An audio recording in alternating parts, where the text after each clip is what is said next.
Assalamualaikum warahmatullahi wabarakatuh. Perkenalkan, nama saya Rista Olimvia dengan NIM L1A 119144 dari Ruang 001, Jurusan Kehutanan, Fakultas Pertanian, Universitas Jambi.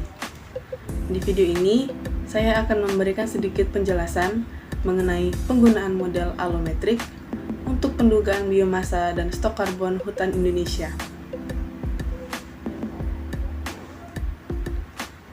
Di video ini, saya akan menjelaskan dua bagian. Yang pertama, peraturan mengenai pendugaan biomasa dan stok karbon hutan Indonesia. Lalu yang kedua, prosedur pendugaan biomasa dan perhitungan stok karbon. Kita masuk ke bagian yang pertama, yaitu peraturan mengenai pendugaan biomasa dan stok karbon hutan Indonesia. Peraturan mengenai biomasa dan stok karbon hutan Indonesia semuanya tercantum dalam Peraturan Kepala Penelitian dan Pengembangan Kehutanan nomor P01-8 Romawi strip P3KR-2012 tentang pedoman penggunaan model alometrik untuk pendugaan biomasa dan stok karbon hutan di Indonesia. Di dalam peraturan ini sudah tercantum semua hal mengenai pengertian istilah dan segalanya yang berhubungan dengan pengukuran biomasa dan stok karbon hutan di Indonesia. Lanjut ke bagian yang kedua, yaitu prosedur pendugaan biomasa dan perhitungan stok karbon. Hal yang pertama kali dilakukan adalah mengetahui ketentuan-ketentuan dalam pendugaan biomasa dan perhitungan stok karbon.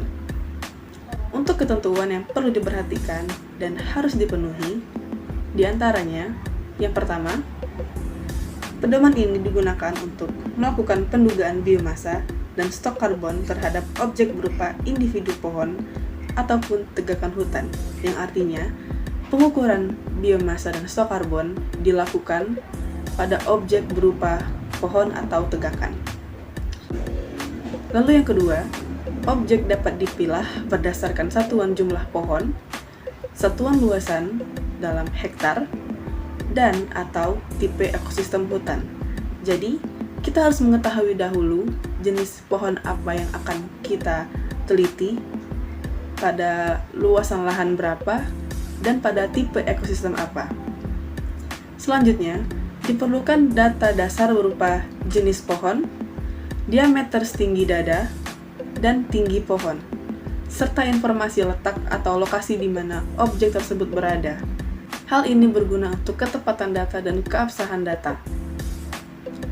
Lalu yang selanjutnya adalah model-model alometrik yang belum tercakup dalam pedoman ini dapat digunakan sepanjang memenuhi kaidah ilmiah, yang artinya jika kita menemui kesulitan dalam menghitung biomasa dan stok karbon, kita diperbolehkan menggunakan metode di luar metode yang sudah ada selama itu memenuhi kaidah ilmiah. Lalu yang kedua, ada proses pendugaan.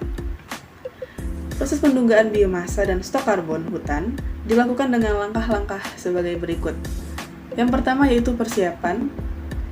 Hal pertama adalah tentukan objek yang akan diduga biomasanya dan stok karbonnya, dan siapkan seluruh data dan informasi yang berkaitan dengan objek, mau itu jenis pohon, tipe ekosistem, dan lokasinya.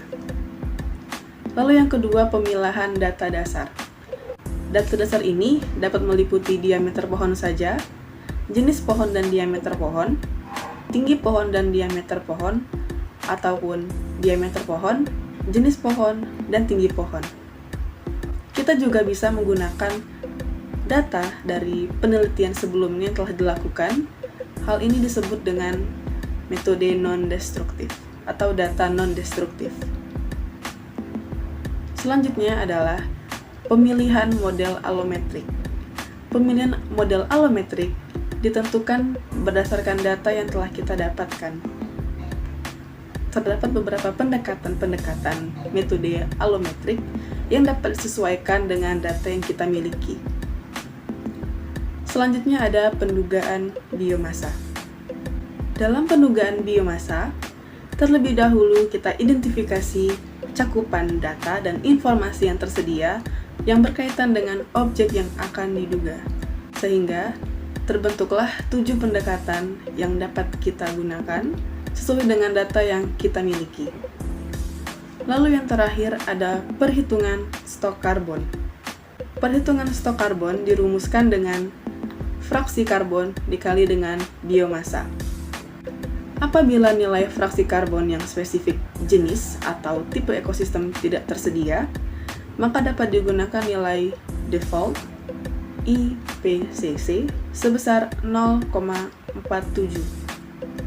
Jadi, setelah kita dapatkan biomasanya, maka dikali dengan fraksi karbon, dan biasanya beberapa jenis pohon sudah memiliki fraksi karbonnya masing-masing dalam hitungan persen.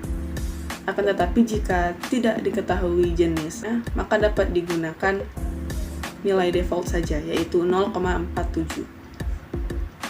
Konversi stok karbon ke CO ekuivalen dapat menggunakan perbandingan massa atom relatif C sama dengan 12 dengan massa molekul relatif CO2 yaitu 44, dan dirumuskan dengan CO2 ekuivalen sama dengan 44/12 dikali dengan stok karbon yang telah kita cari tadi.